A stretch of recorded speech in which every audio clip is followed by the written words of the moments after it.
In this video, I'm gonna teach you how to apply for Medicaid in Ohio. It's a very easy process, so make sure to follow along. In this video, I'm gonna give you easy to follow instructions on how to find all of the requirements and learn how to apply for coverage for Medicaid in Ohio.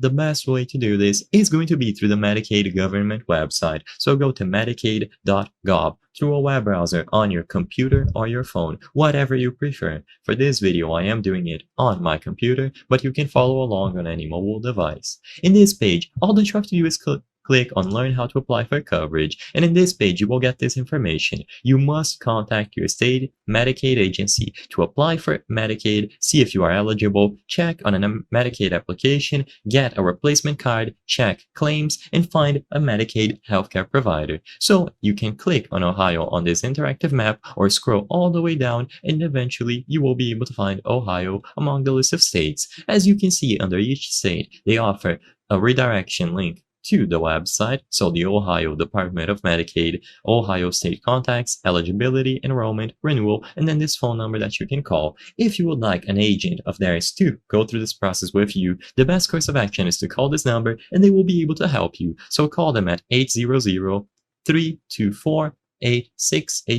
and they will be able to guide you through the process. You will be instructed on what you have to do, how to go to an agency, and how to apply for Medicaid. But if you want to do this process online, click on eligibility or enrollment, and then you can be redirected into the Ohio Department of Medicaid. In here, you can choose the option to contact them or apply directly, and you will be able to apply for Medicaid. So you will be able to scroll down and see the answer to all of your questions. In this page, you will be able to apply as an individual and make sure that you get Medicaid coverage. I hope I was able to help you on how to apply for Medicaid in Ohio. If this video helped you, please be sure to leave a like and subscribe for more very easy tips. Thank you for watching.